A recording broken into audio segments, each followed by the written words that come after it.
All right, good evening, everybody. It's Tuesday, May 13th, 2025. Time is 5:31. I am calling the Administration Committee, Communication and Technology Committee meeting to order. I'm here with Brian McGinnis, and Patrick McCoy here tonight is filling in for Sheila Vaccaro.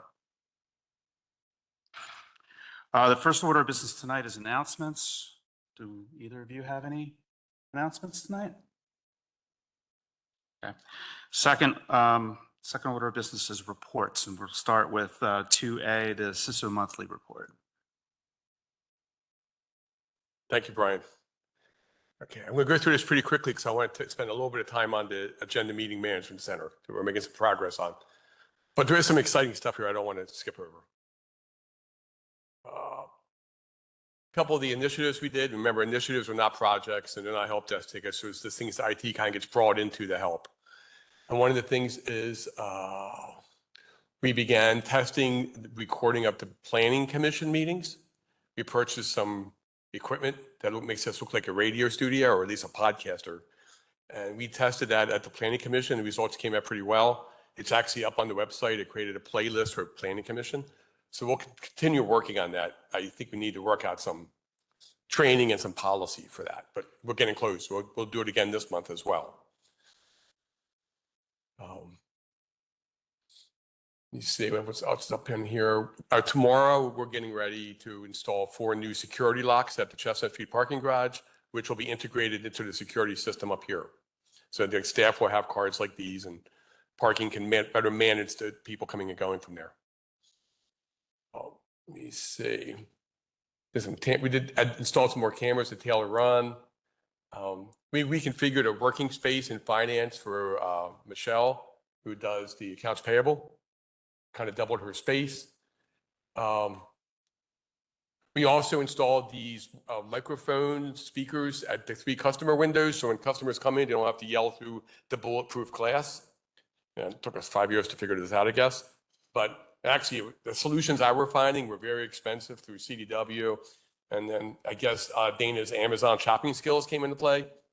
And she found some good solutions. And we got one in there and it works pretty well. Good job, Dana. You go back here real quickly. Talked about the security access. I'll talk about the Agenda Meeting Management Service in a second.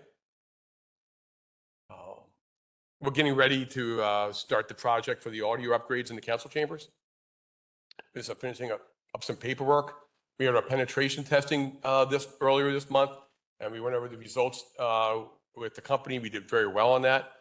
We do that twice a year now. Make sure we're doing the right things for network security, in external and internal.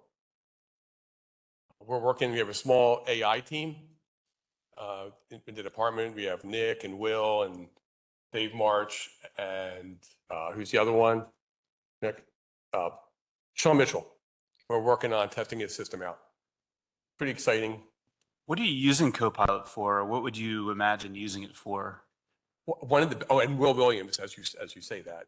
One of the best case studies for it I have found is you have a really big report. You can really summarize that report using Copilot, and it really does a really good job at letting you kind of break down something that is really big into something that is more manageable. It can help you with your writing skills, but I think more for research and development will be a big player, which is why we wanted Will and like Sean Mitchell into this project, because they get these big reports that they have to consume.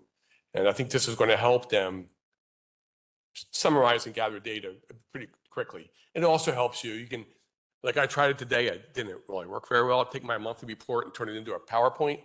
I think my report was too complex for AI to do that. I'm kidding. But it can do all kinds of cool things like that. Yeah, I use it. I use ChatGPT 4. I was just curious to see what you were using it for. It sounds like you're summarizing large amounts of information. Yes, and we're going to come up with policy and procedure so we use it, people know we're using it. But I think for research is a big deal. We're working with Sean and Ramsey redesigning the building and housing website. We're getting close to finishing that, and we're going to start on Parks and Recreation next. We're still helping the police department with their new body car cameras, getting them put into place. Had a busy month with trainings and webinars. It was a fun month there. I'm almost done here.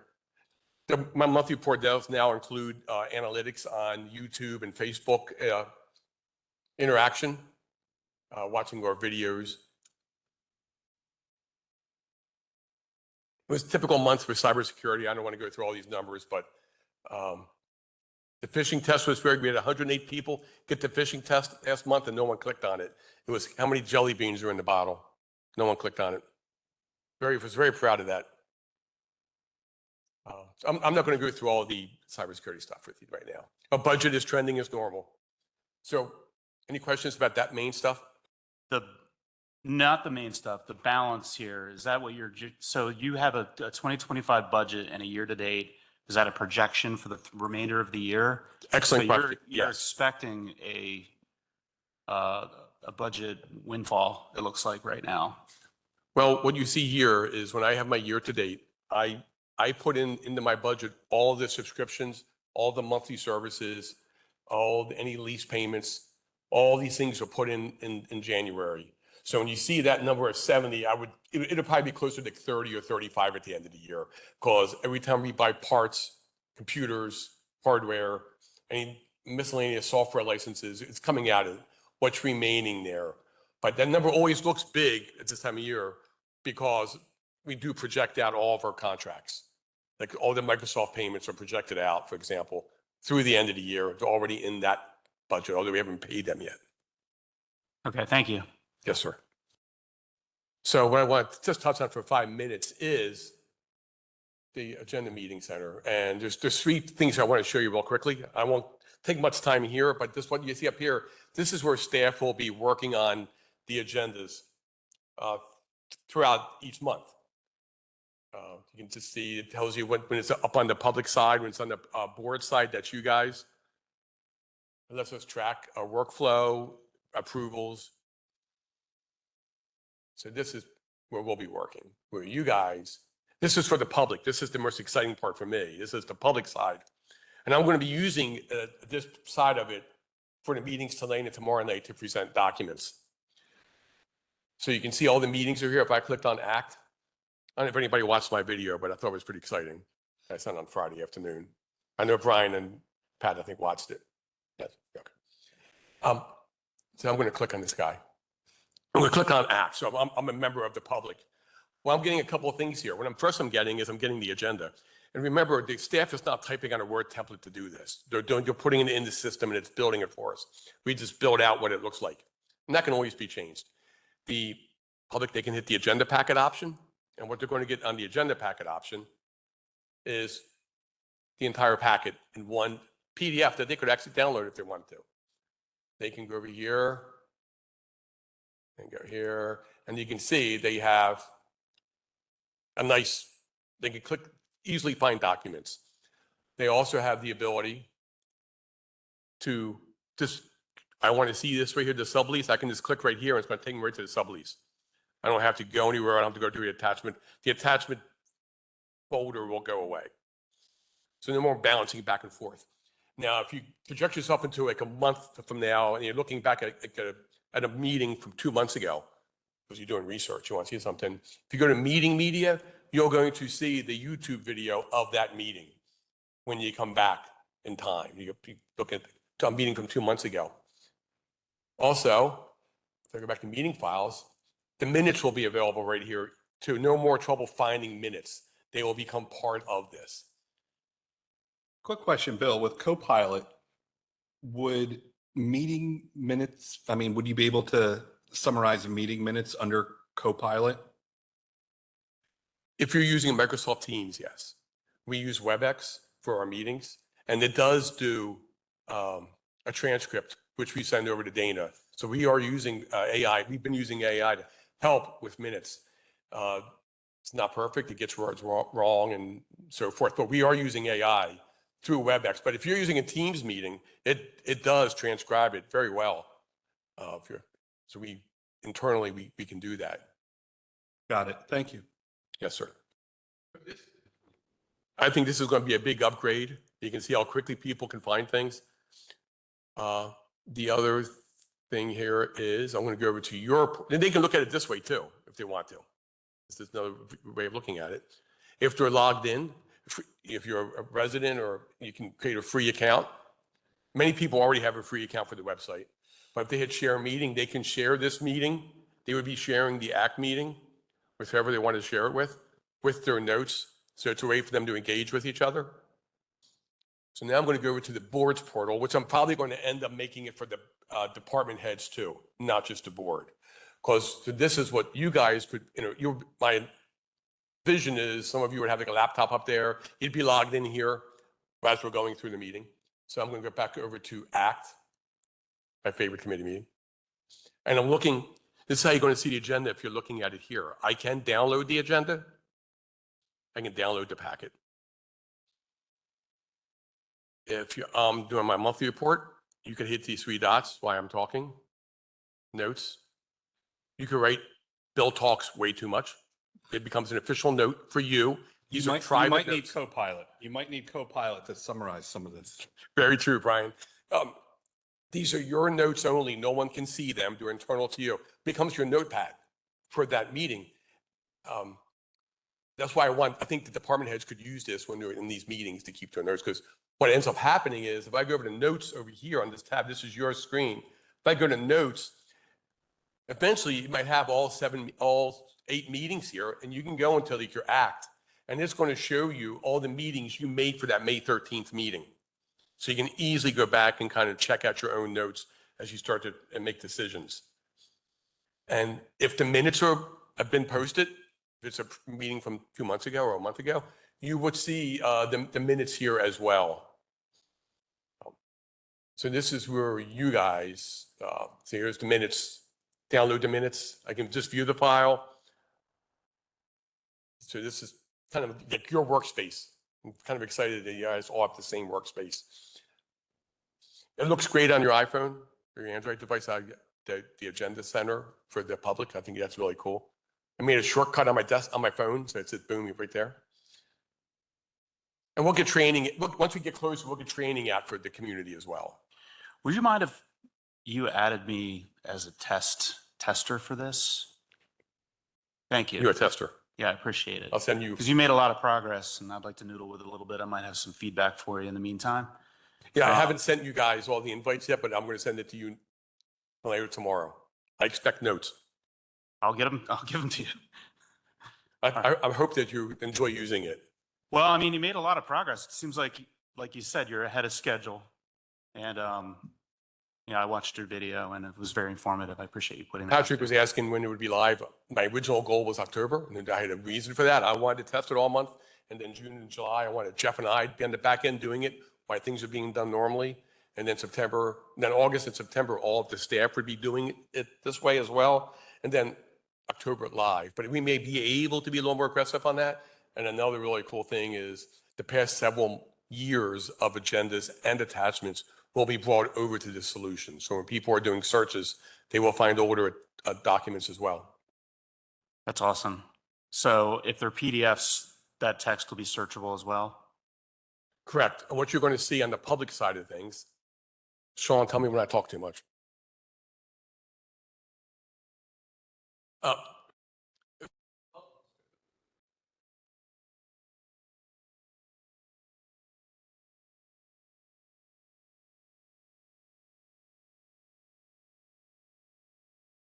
I'm sorry. Okay, there you go. When I'm in ACTS, there's a search button. Where is it? Right here. You can search here.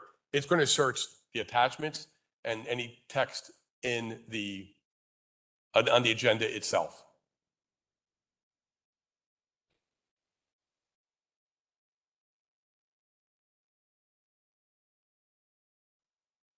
Yeah, I hope look that forward to makes sense. testing it out. That'd be great. One other thing that I'm excited about. I use the word excited a lot, don't I? Probably shouldn't be this excited. It removes all the meeting attachments from the document center, and it puts them all over in the agenda meeting management center. And instead of having something like the fee schedule, which gets brought up in many meetings throughout the year, right? act agenda, finance agenda, work session. That right now, that attachment keeps getting recreated and recreated, recreated. This uses the same attachment no matter how many times it's on there, as long as the attachment hasn't changed. So when people are searching in the document center, they're not going to find meeting things. They're going to find other important documents that we have there.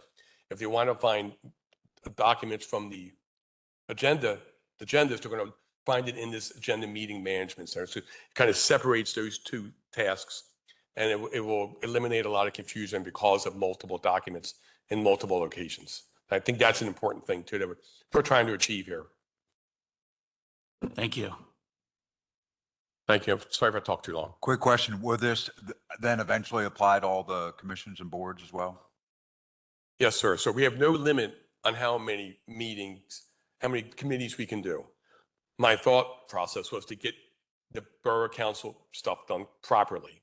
Once we're done, then we're going to start working throughout the early steps, early parts of next year, maybe late this year, with the committee meetings. I'd like to start with some smaller ones first, maybe Parks and Rec, Tree Commission, smaller ones, find success, and then build up, because there you're dealing with the complexity of volunteers. Staff is not always there. So I want to get to the point where everything is in here, and that is achievable probably by the middle of next year. That's my goal. There are a lot of boards and commissions. Great, thank you. Yeah, any questions from the public regarding the new meeting management system here? Lisa Kearns, West Biddle Street. Bill, thank you. This is so good. As somebody who reviews these regularly, this is just, it's light years ahead of where you are, and that's just so good. You can't model the mobile for us, can you?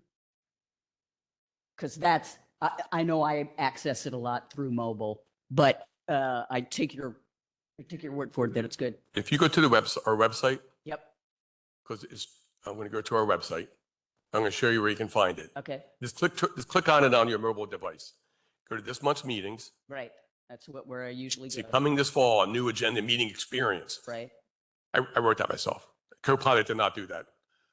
Here, you can preview an upcoming, click here, and it's going to take you to that on your computer or your mobile device, and you can see how it looks. I'm liking how the public portal looks on there. Brilliant. That's brilliant. The other question I have is, having worked in the federal government for a long time, when you were covering the notes part, I'm wondering, for their knowledge, what's foiable and what's not. You know what I mean? From speaking to Civic Plus, that's not searchable. So their personal notes. It's no different than Pat writing notes on his notepad. Perfect. Thank you. All right, any other comments or questions? Seeing none, we will move on to 2B, Sustainability Director Quarterly Report.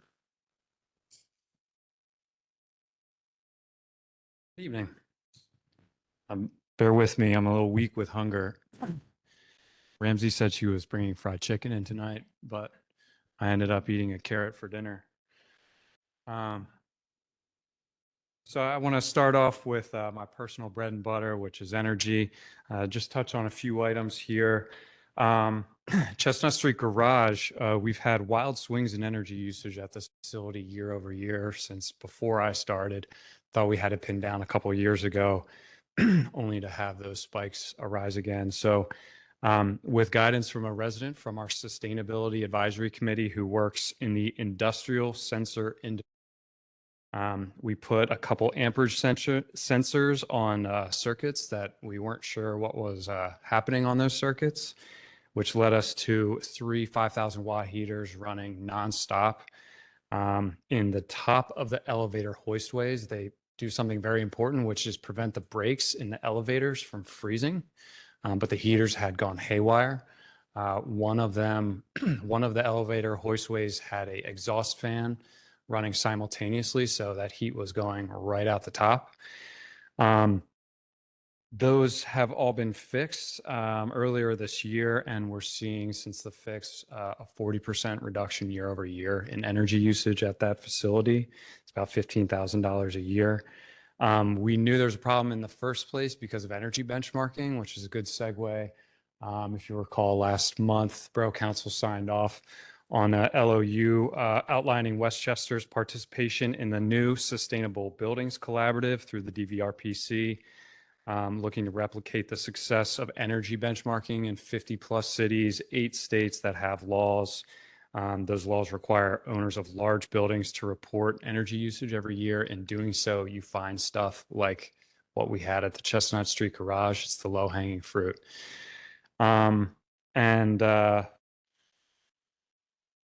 Last month, I presented an updated green building checklist to the Planning Commission. Now, this is a required document that comes in with every land development submission.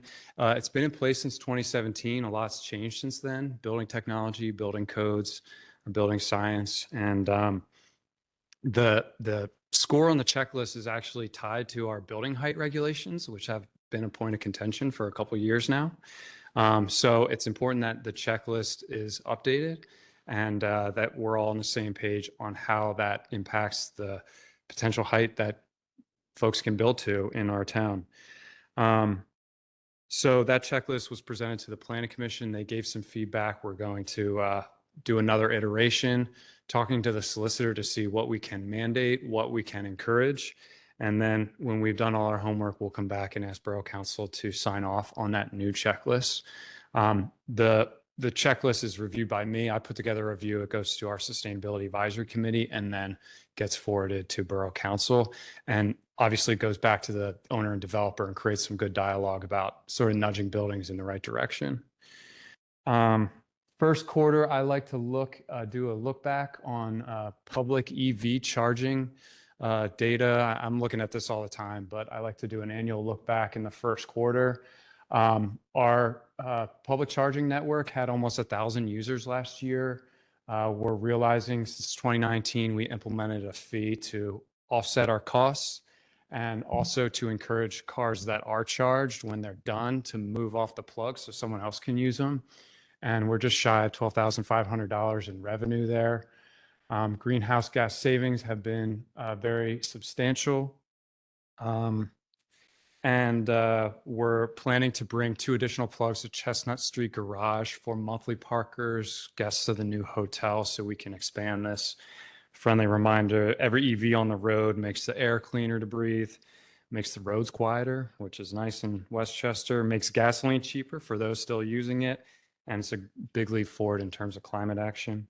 I want to talk about one more thing, vehicles and energy wise, which is our police department installing shore power at a couple parking spaces in the back. That's a boating term. If you're tied up on your boat, shore power will allow you to run, electronics and systems on your boat without the engine running. Same concept here when these cars are plugged in. Actually, what necessitated this was, I believe, the K9 vehicle and then the drone vehicle, a lot of power requirements. And we don't want to be running a V8 engine just to keep a drone charged. So Lieutenant Dietz and the chief have been working on this project. This is sort of a pilot, but they're tearaway, so you can also just jump. You don't even have to worry about unplugging it. If there's an emergency, you jump in the car and take off, and the plug comes out and retracts. I don't know if they're going to propose to expand this, but if they do, I strongly encourage it. Huge fuel savings, cuts a ton of runtime hours off the engine, so the cars will be in better shape and more valuable when it's time to sell them. We talked about tariffs last month. I threw in some data on wholesale natural gas and wholesale oil prices. This is as of about May 1st. But year to date, we're down 16% on oil and about 11% on natural gas. Throw this in here just to point out that the overarching concern about the economy and in the face of tariffs, that turmoil has actually depressed prices here. And that will probably be the overarching effects. Obviously, every day is a new day when it comes to the tariffs, but so far we don't expect them to increase energy prices. They'll probably depress them, but not for the right reasons. Electricity remains much more expensive than pre-pandemic. That's the other thing I wanted to say. It's not because energy is more expensive where we're getting killed there, where the whole world is getting killed, is distribution and transmission costs. That's what PECO charges you to deliver the energy and what the regional grid operator charges us to move energy between power sources. Something that really helps that is more distributed clean energy, nukes, and renewable energy. Committee work, both our committees are great and engaged. I'm thinking of Transportation Advisory Committee very much as a sustainability group. Compliments to John O'Brien. He's a great chair, runs a really tight meeting. Couple things they're working on, closing gaps in existing network of sidewalks, adding biking amenities, additional public EV charging infrastructure, especially for residents and renters who might not have off-street parking. Connecting the borough to a new or existing regional trail, and we're kicking off a project with DVRPC Connect the Dots to collect public input on transportation needs and planning. On the Sustainability Advisory Committee side, also very interested in that public EV charging and looking out for folks who don't have off-street parking. If we can provide them EV charging in their neighborhoods, we can get them into EVs. Dark sky lighting has been another area of interest, and possibly some proposed ordinances coming your way. They worked on the green building checklist, completed land development review for Axel Square using the old checklist. And I want to talk about this real quickly. They put together topic-specific cards. There's 6 of them. Recycling, composting, energy efficiency at home, EVs, EV charging, dark sky lighting, and stormwater. And residents of that committee will be at the Thursday concerts in the park, the Friday movies in the park, the farmers market, and Turk's Head Music Festival, tabling, talking to residents, and handing them out this information. Really good stuff. On the community side, clicker stop working there, Billy. You go to the next slide.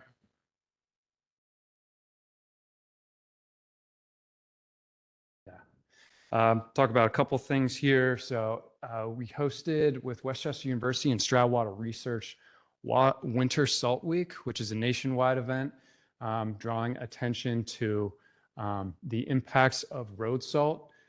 Here's some of the data that was collected on a singular day in the Westchester area. Some of our streams are hitting salinity levels higher than that of the ocean when our runoff of road salt happens. It's temporary, but there seems to be evidence that it doesn't go away year over year. I highly recommend everyone follow that link right there and learn more. There's a lot of innovation coming out in this field. They're not proposing to get rid of road salt. There's a lot of innovation coming from Chesapeake Watershed. Next week is our annual meeting of our Adopt a Rain Garden volunteers. And these are folks who are helping maintain our green stormwater infrastructure, all volunteers, all residents. And about 2 Sundays ago, we had our community cleanup hosted by Chief of Police, and the mayor had over 300 volunteers, mostly from the university. A lot of the staff showed up on a Sunday to help clean up. Almost all the streets got cleaned up, all the parks got cleaned up. So really cool. We had a good day for it. On the stream protection fee side, we had our best first quarter ever, revenue over $1 million. I've been working on this for 6 years now, and it's great to see customer service inquiries in January down 25%, and then collections claim for unpaid 2024. Well, those are created in March, and those were down 14%. And over 20% of the claims created have already been paid off about a month after the notices went out. So this program continues to get easier to administer. And on the spending side, we're wrapping up a BMP project down at Public Works in South Matlack Street, which is capturing runoff from 1.5 acres of impervious surface just upstream of flood-prone 600 block South Franklin Street. About 85, 90 street trees went in recently, and our Taylor Run Stream Restoration Project will be breaking ground as soon as DEP lets us. we're going back and forth on comments on the permit. Our existing facilities look amazing. They always do this time of year, but we're in our third year of a really good contractor. Right outside your window is another one not pictured here. And I'll mention our volunteers again. There's about a dozen volunteers. Even just about every year, we're adding new green stormwater infrastructure to our portfolio, but we've managed to keep maintenance costs flat for 5 years by cutting the scope of the maintenance because our volunteers are stepping in. So it's awesome to see. It went off again.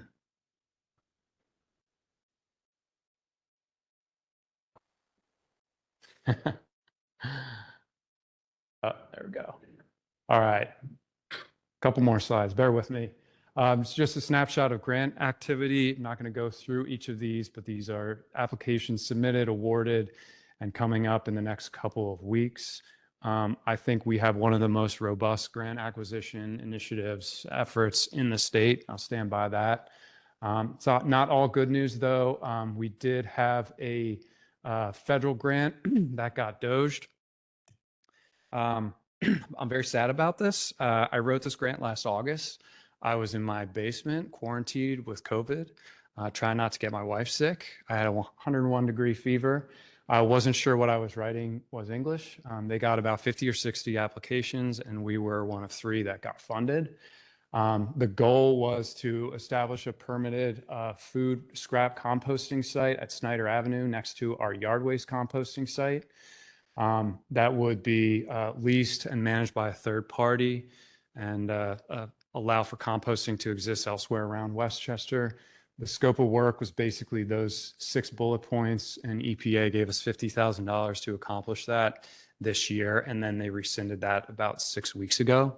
The silver lining to this is putting together an organized grant application forced us to organize these ideas into those 6 bullet points, and I'm hoping we can continue to chip away at them without federal grant funding, but a really, really plain example of how what's going on in DC affects Westchester. And I think this project had really good return on investment.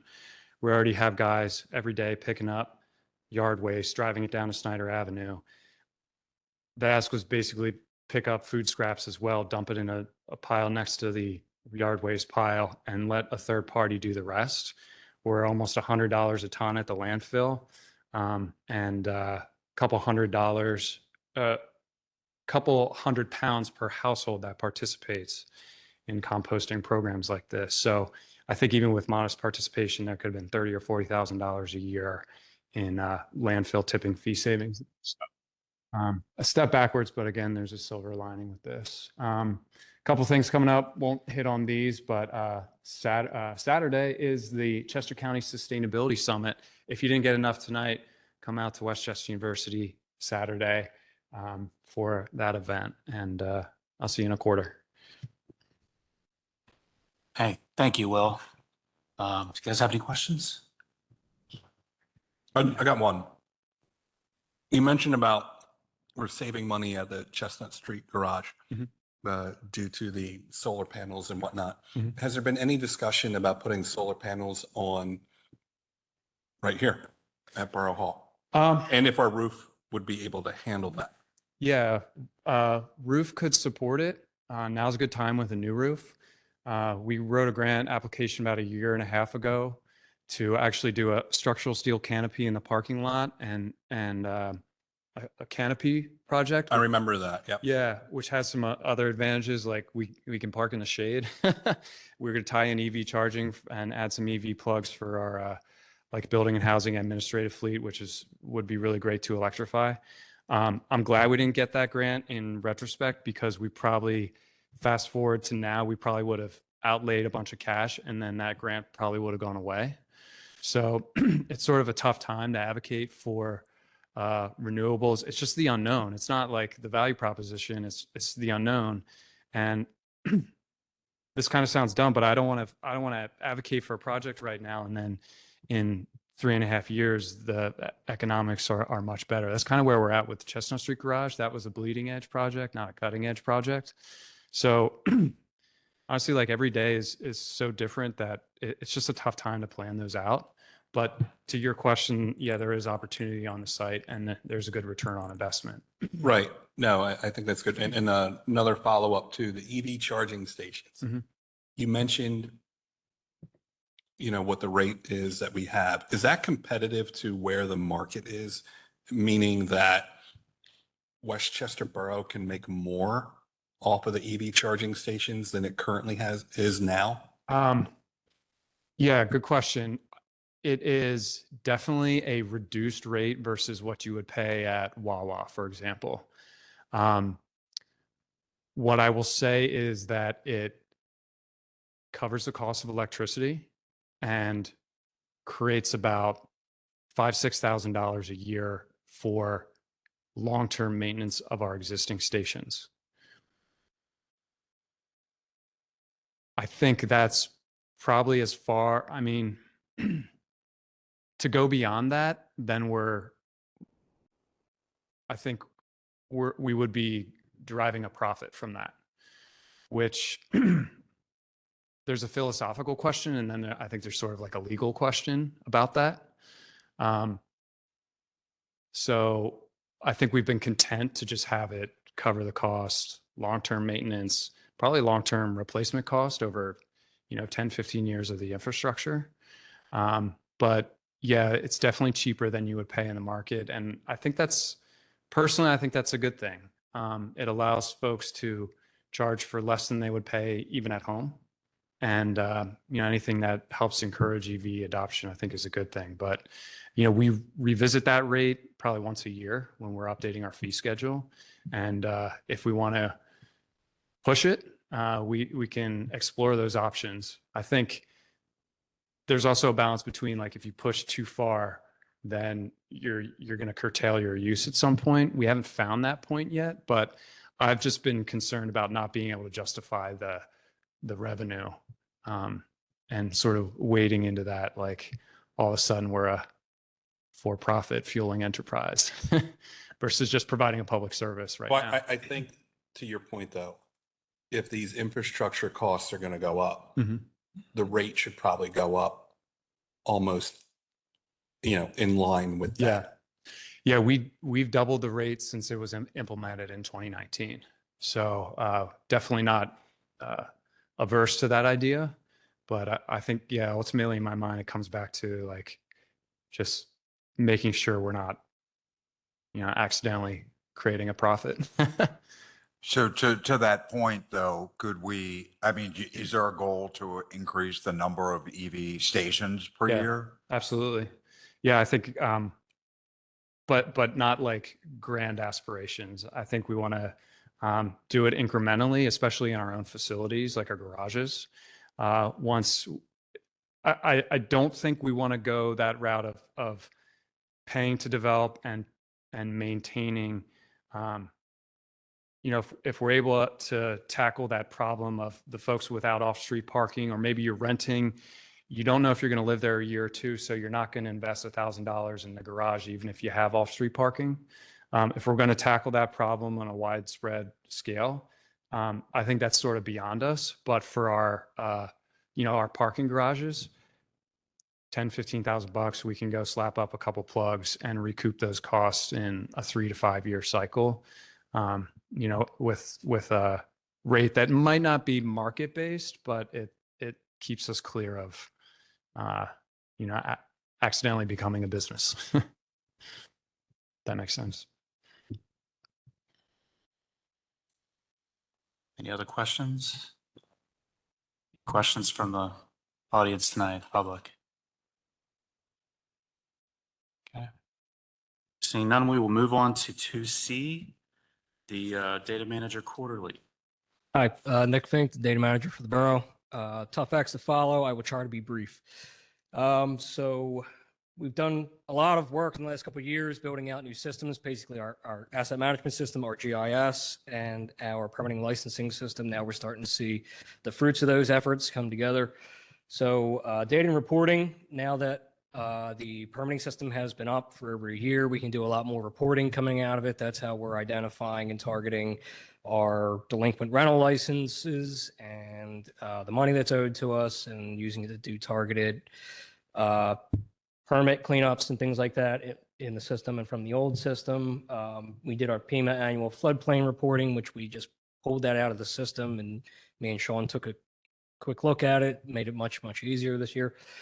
Reconfigure the rental inspection letters. So when they go out now, they can go out in the field on a tablet, do a rental inspection, pass, fail. It generates a letter based on whether or not you passed or you failed. If you pass, you just get a letter, hey, you passed, great. And it emails the contact automatically. You can do it right there on the spot. If it fails, it comes up, gives you all the code violations, section of code, corrections, everything. Again, can email right to the person on file. Finance. So we brought taxes in-house last year. So we have to build the data. We get data, assessment data from county assessor's office. We have to take that, reprocess it into the format we like. The county has one way they identify parcels. We prefer a different way to identify the parcels. We have to sync those up, stick that into the system, and then we have a process set up where bulk payers, particularly one large one, CoreLogic, sends over a massive check, massive file. We load 35% of those into the system automatically, so finance doesn't get carpal tunnel manually keying all those in. Public Works, just carrying on with Cartograph and administration. That's our asset management system. They're doing great with that. A lot of the work's going in. We're starting to track what projects cost now, so that's great to be able to track that. Wastewater, so they have their monthly report. All the tasks they do come out of that system, can be pulled at any time. Parks and Rec, so we've been doing our special event applications this year in our licensing portal. We got Sergeant Malicki from Westchester PD on board with that. So rather than him and Keith emailing back and forth, everything happens on one platform. They go in, we get a new application. Sergeant Malicki goes in, he gets an email. New application, goes, looks at it, says yes or no. And him and Keith can do all that in one place.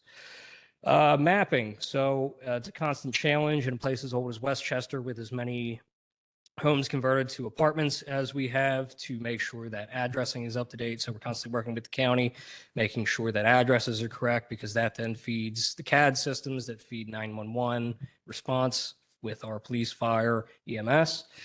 Created data to fix or put into the LPR system. We're constantly working on infrastructure mapping and getting that back and forth between our asset management system. Helped BID create a new map.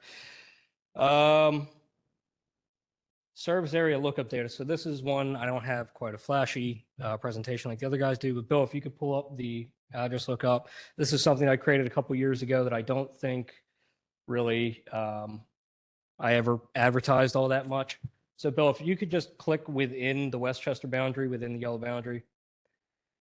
So this I'm constantly updating, making sure it's up to date. So if you click in Westchester or you search an address, Bill, if you could just scroll down on the left-hand side there, it's got all these different things in there. It tells you what your voting ward is and who your elected official is, all parking permits, all that sort of thing.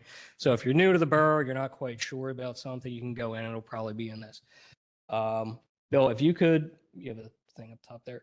If you could hit the clear search location up top and click outside the borough. So this solved kind of a key issue we have constantly. People call us looking for a permit. They're in it from municipalities. Westchester is 3 different zip codes, 19380, 19382, and 19383. Covers or touches 15 different municipalities. We get calls all the time, and it's really frustrating to go in, frustrating for the customer, frustrating for staff to be like, oh, that's not actually in the borough. I don't know who to go to. So if you're in one of these municipalities, what did you do, Bill? Yeah, you got it. Bill, can you just click where? I don't know where you are. Hit. Okay, Bill, hit the little house there, please. And just hit clear search location and just click outside. So this will actually tell you which municipality you're supposed to go to, and our internal staff use this all the time to point people to the correct municipality. If you go back to the report, please, Bill. The report, please. The report. Thank you. Keep going down. System administration, we're just constantly fixing the system, adjusting them, customizing them to the best of our ability to better meet the needs of the constituents and the staff. The one big thing we do have coming down the line, last month we released a request for information to get information on an integrated finance solution. So right now we have an accounting system, we have a billing system for taxes, a billing system for stream protection fee, which are technically the same software that we buy twice. We have various ways to pay. We have the point of sale system. We have people can pay through the online portal now. So we released an RFI requesting information, which does not bind us to anything legally, to about a dozen different companies to see. This is our wish list. We'd like out of a unified financial solution and see if we can get all this stuff in one place to minimize the amount of manual work, pointing and clicking, and manual reconciliation between all these different systems we have that handle finances in the borough, get it in one spot, and free people up to do more complex work rather than more tedious work. I know I went very fast. Questions?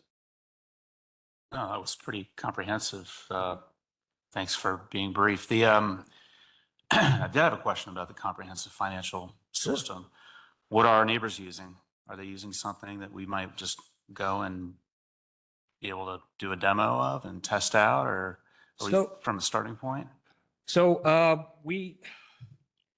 it's tough because salespeople are always reaching out to us and saying, we have the solution that's going to fix everything. I like to do an RFI first because we all see different pieces of it, and none of us are 100% competent in every piece. So I like to get a group together of department heads and users and write down what are we looking for out of the system, what are the pain points out of the system. And the RFI is posted on the website. I forget where on the website, but it's up there. I can send it to you tomorrow if you like. And it documents all of our pain points and what we're looking for. And it gets this idea, like, is what we're looking for realistic? And then we send it out to about a dozen or so vendors, and they'll reply with white papers. We'll go through the white papers and say, all right, this looks like a solution that has everything we're looking for. This solution doesn't look like it's got really anything we're looking for, but they tried. So typically we would pick 3 or 4 or 5 of those ones, sit down, get a demo out of each of those companies. And then we would say, okay, we really like 2 of those. Let's bring 2 of those back. And then it also helps us to figure out what's it going to cost. So it's not just your monthly or your annual fee. There's that implementation piece that costs a lot up front. So that will help us budget for hopefully next year. But we try to do a pretty comprehensive thing. We get demos, but we like to get that white paper from them first to make sure the demo is going to be worth our time, because pulling a bunch of staff out of rotation for an hour, we don't want to take anybody away from customers for too long. Nice job. Thank you. Thanks, everybody. Thank you.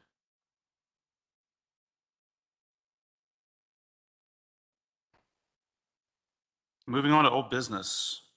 Approve the April 2025 minutes. So move. Yeah. Motion to approve the 15-year sublease with 4 States Railway Service.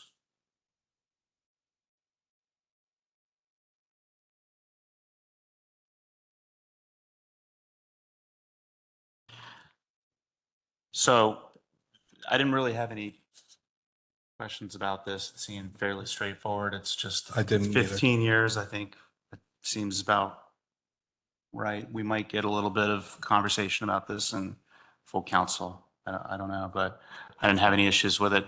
It does kind of spark a question in terms of where we are with the SEPTA lease. Where's that sitting right now?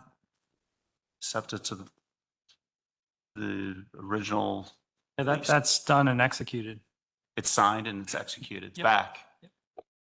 So it didn't take a year this time. It took just a little bit less than a month. They were ready and waiting, and I commend the team over there for making sure it didn't take too long.